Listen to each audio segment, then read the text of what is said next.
Bom dia a todos, que a paz de Jesus esteja com todos nós, hoje e sempre. Dando prosseguimento aos nossos estudos do livro Caminho, Verdade e Vida, de Emmanuel, com a psicografia de Francisco Cândido Xavier, hoje nós vamos ver o capítulo 34, e o título é Comer e Beber. É um título bem interessante, porque nos leva a pensar a que reflexões Emmanuel quer nos levar, o que ele quer transmitir com esse título. E Emmanuel começa com o versículo do Evangelho de Lucas, capítulo 13, versículo 26.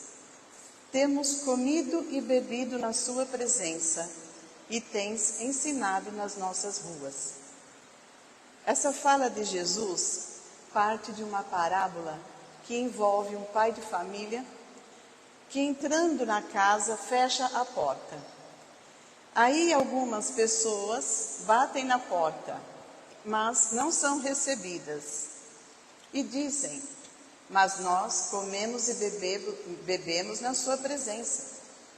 Levamos os seus ensinamentos nas nossas ruas. E ouvem como resposta: não sei quem sois, afastai-vos de mim, vós que cometeis a iniquidade. Essa parábola de fechar de uma porta, ela fala de ciclos e oportunidades. São chamadas as parábolas escatológicas.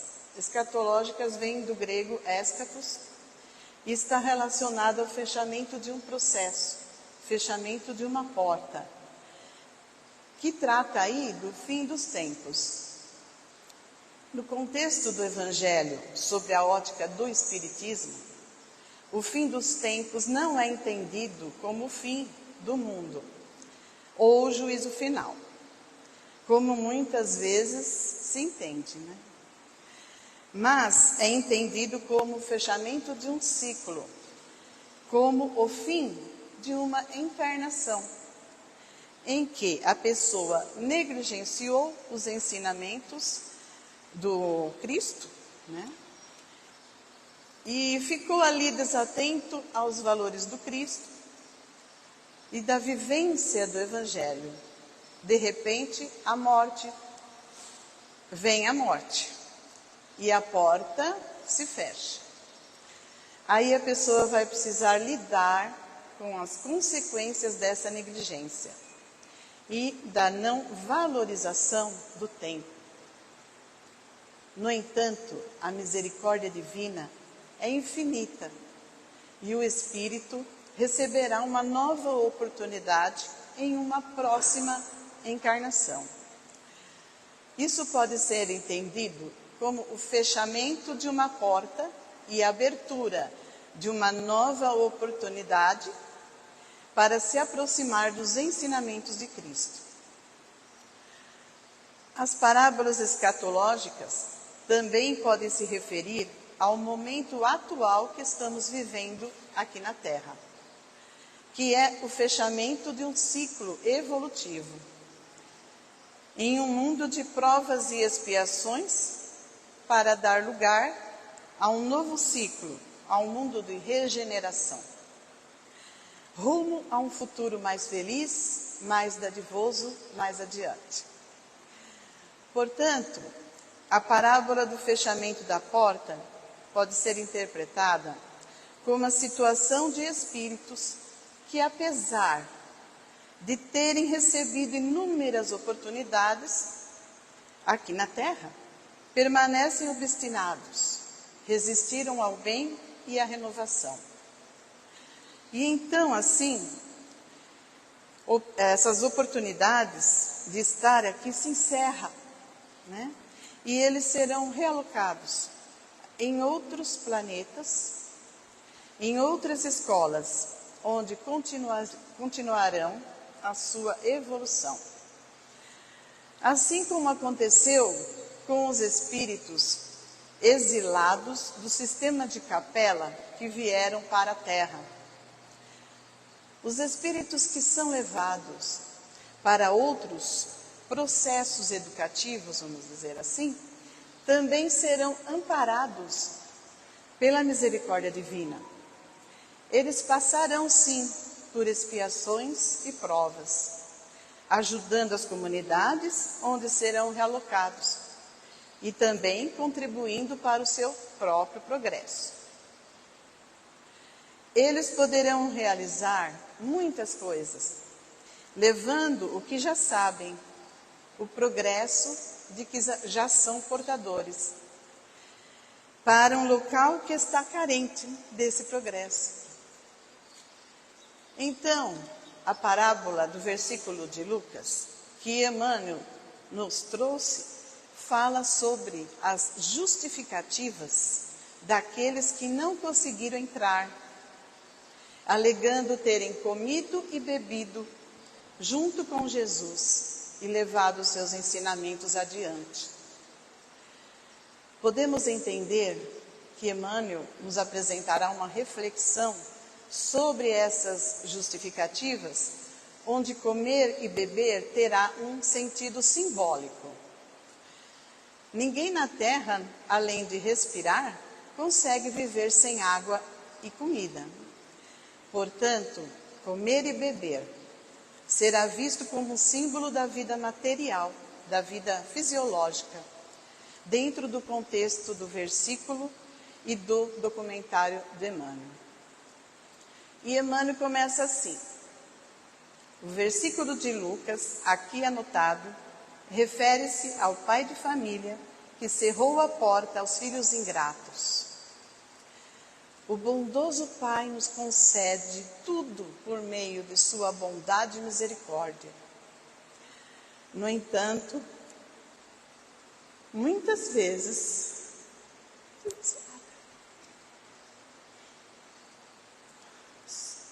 somos ingratos.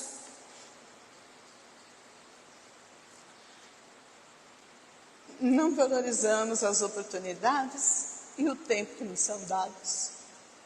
Desculpa.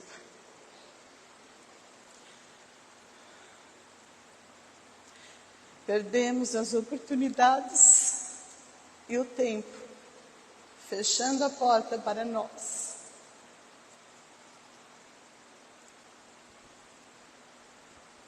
Depois lamentamos a nossa condição, culpando a Deus.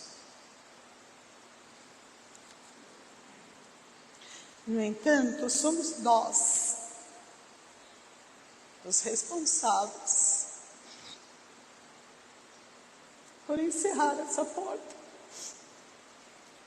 Licença.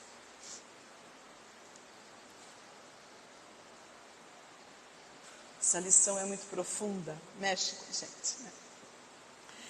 Esses filhos ingratos que passam pela existência física, recebendo do Pai, a começar pelo corpo. Obrigada. Eu tenho aqui. Você está mais geladinha. Pela oportunidade, né? Começar pelo corpo e pela oportunidade de estar aqui de novo. A começar pelo tempo que recebem.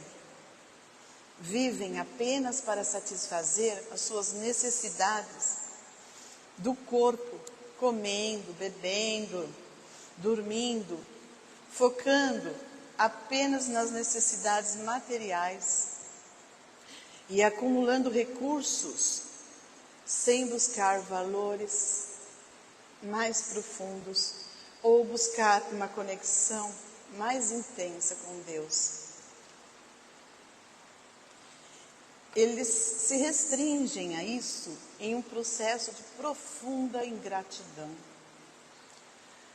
Continuando, Emmanuel diz: o quadro reflete a situação dos religiosos de todos os matizes que apenas falaram em demasia, reportando-se ao nome de Jesus.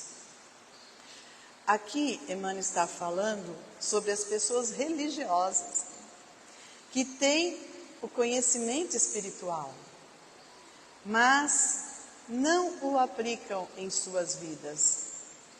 Elas frequentam templos, realizam rituais de adoração, mas não internalizam, não vivenciam verdadeiramente os ensinamentos do Cristo, os ensinamentos espirituais. Não trazem essa experiência do Cristo para dentro, para além do simples comer e beber, para além do simples frequentar um templo. O problema dessas pessoas é mais grave, pois quanto mais conhecimento espiritual foi dado a elas, mais responsabilidade elas têm em aplicá-los. Como disse Jesus, a quem muito lhe foi dado, muito será cobrado. Continuando, no dia da análise minuciosa, quando a morte abre de novo a porta espiritual, eis que dirão haver comido e bebido na presença do Mestre, cujos ensinamentos conheceram e disseminaram nas ruas. Aí a gente entende o que acontece na desencarnação, em que se fecha para nós a porta na experiência material e se abre a porta para a experiência espiritual, para o mundo espiritual, mas não encontramos ali o que esperávamos, o céu que julgávamos merecer. No livro Libertação, de Chico Xavier, de André Luiz e Chico Xavier, temos um exemplo interessante disso. O personagem Gregório.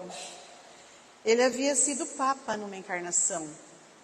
Aí, quando ele desencarna, a porta no mundo espiritual e vê que sua situação era complicada. E nessa circunstância, ele se revolta. Não aceita, né? Um papa, né? Cria ali uma falange sombria, se propõe a ser o justiceiro da lei divina, seguindo e operando no nome do Todo-Poderoso, mas em profunda incompreensão, fugindo da sua condição espiritual e renegando o que havia vivido e construído até então. O que acontece com essas pessoas é que elas não querem admitir que apenas haviam ensinado em nome do Cristo, mas não buscaram de fato o Cristo. Apenas havia comido e bebido, mas não buscaram verdadeiramente o Cristo em seu interior. Elas não absorveram e nem vivenciaram as lições e a mensagem do Cristo. E Emmanuel prossegue dizendo: comeram e beberam apenas, aproveitaram-se dos recursos egoisticamente. Receberam tanto de conhecimento, às vezes do Evangelho, mas segue na mesma prisão, no mesmo cativeiro do egoísmo, pensando agora somente em si, em galgar degraus do mundo, utilizando-se para isso do Cristo, em ganhar benefícios no mundo, utilizando-se para isso de Deus, da mensagem divina do Evangelho. Por isso, no Livro dos Espíritos, os Espíritos alertam Kardec que Deus e os bons Espíritos só prestam auxílio àqueles que servem com desinteresse absoluto, que não querem fazer desse conhecimento superiores, degraus para triunfos do mundo, para a ascensão da terra. Só aqueles que servem com desinteresse é que estão indo além simplesmente de comer e beber em nome do Cristo, em nome de Deus.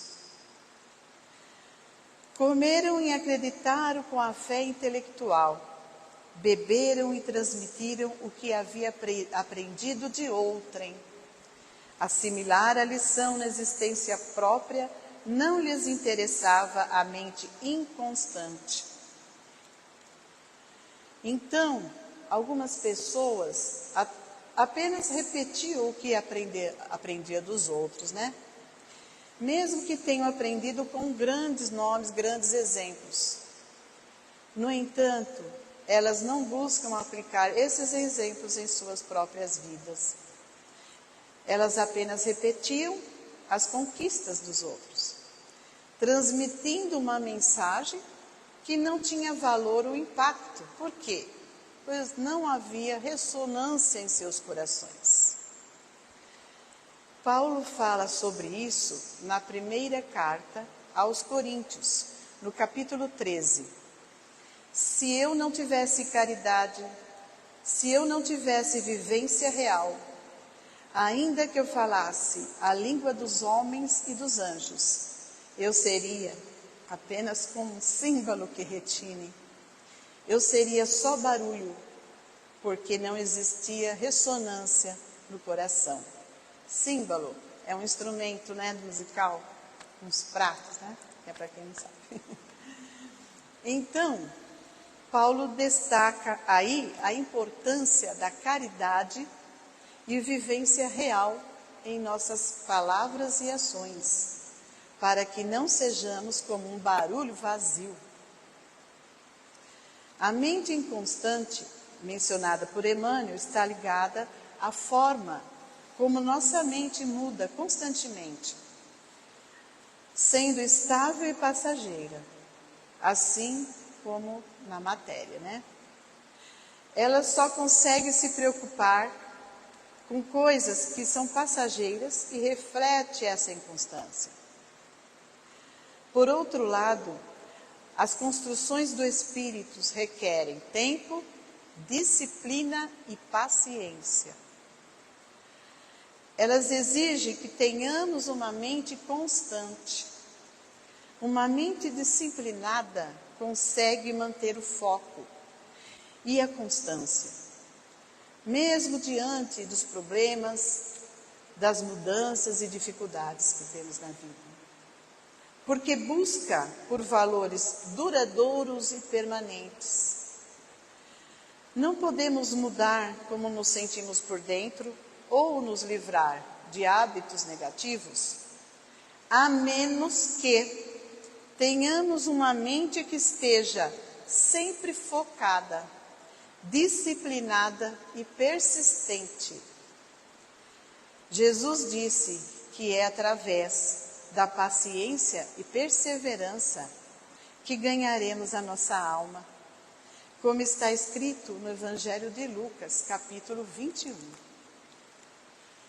E continua Emmanuel: conheceram o Mestre, é verdade, mas não o revelaram em seus corações.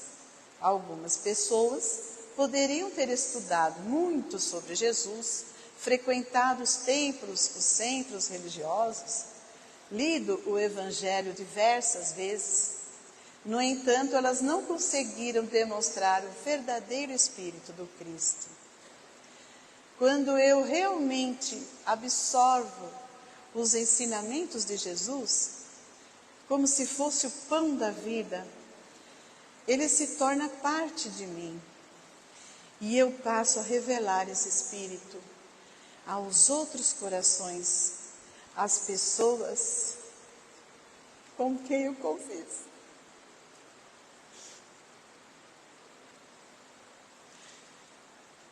E Emmanuel prossegue: também Jesus conhecia a Deus. No entanto, não se limitou a afirmar a realidade dessas relações. Então Jesus não apenas teorizou esse conhecimento de Deus, viveu o amor ao Pai junto dos homens.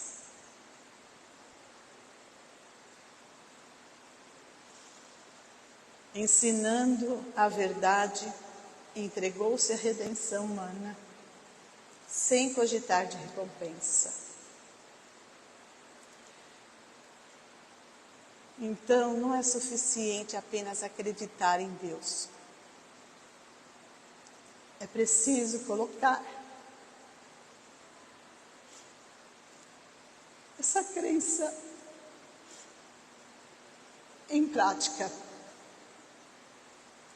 Acreditar em Deus, até mesmo os espíritos inferiores, nos planos espirituais,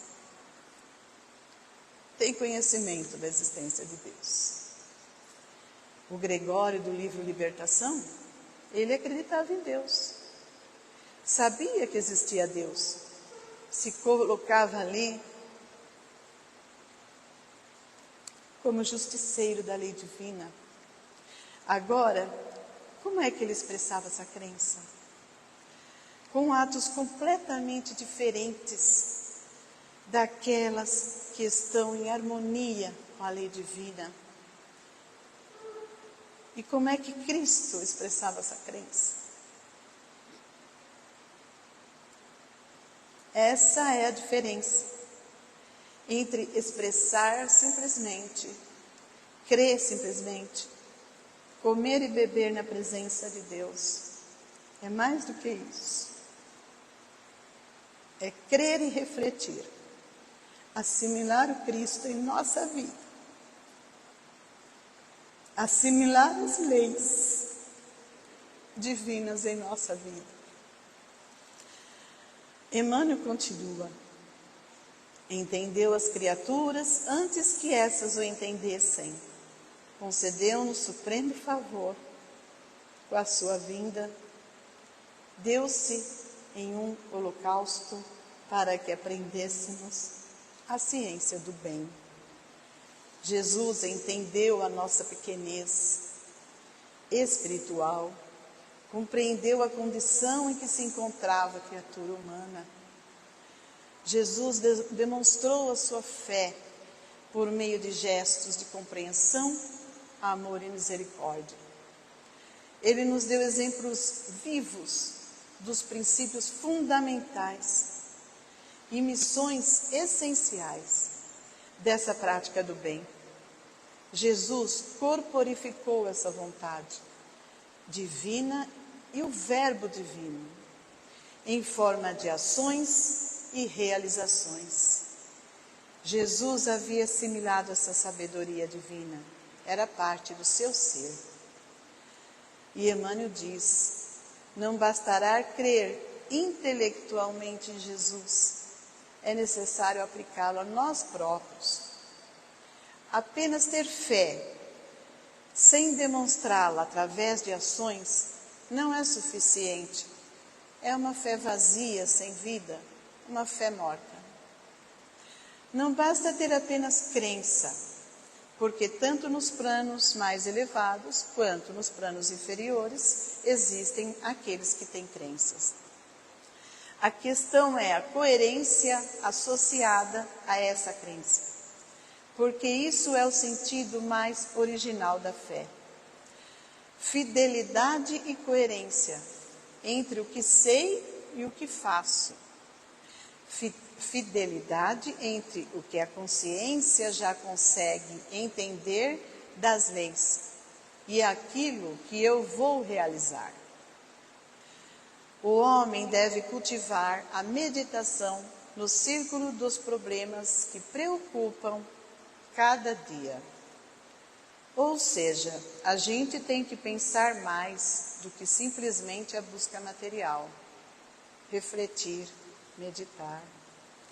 Não devemos apenas focar em buscar coisas materiais em nossas vidas. Nossa conexão com Cristo e a doutrina espírita nos leva a refletir sobre questões maiores, além das preocupações materiais. Se passamos toda a nossa vida apenas buscando coisas materiais, mesmo pelo tanto que já temos conhecido, não estamos aproveitando isso para mais do que simplesmente existir simplesmente viver. E Emmanuel por isso conclui: os irracionais também comem e bebem. Anteriormente, estávamos em um estado mais primitivo, em que éramos guiados apenas por instinto. Agora estamos em uma época em que usamos a nossa capacidade de pensar e raciocinar, a era da razão. E é um retrocesso voltar a viver apenas para satisfazer os nossos sentidos e instintos básicos, focando apenas nas necessidades físicas. Somos chamados a ir além disso. Já possuímos raciocínio, pensamentos contínuos, conhecimento sobre Deus e consciência de nós mesmos. Somos mais do que meros existentes aqui. Estamos aqui para viver plenamente. No livro Palavra de Vida Eterna, no capítulo 104, Emmanuel faz uma diferenciação entre existir e viver. Ele afirma que a vida vai além de mera existência, pois a vida é uma experiência que merece a imortalidade. Então, será que eu estou buscando aqui? O que eu estou buscando aqui é algo que será imortal? Algo que me acompanhará na imortalidade? Que transcenderá as buscas transitoriais? E Emmanuel finaliza: contudo, os filhos das nações nascem na terra para uma vida mais alta. A humanidade já avançou e recebeu mais. Mas isso também significa que temos mais responsabilidade e devemos nos esforçar mais. Portanto, devemos buscar uma vida além de simples existência. Quando incorporamos os ensinamentos de Cristo em nosso comportamento, estamos construindo uma vida mais digna da imortalidade, uma experiência que merece a imortalidade, que possamos aproveitar melhor o tempo e as oportunidades, pois para que enfim possamos encontrar esta porta não fechada, mas aberta para novos horizontes e novas metas com Jesus. E aqui termino desejando a todos um ótimo domingo, uma ótima semana e que Deus e Jesus nos abençoe. Muito obrigada. E desculpe a minha emoção, tá? Obrigada.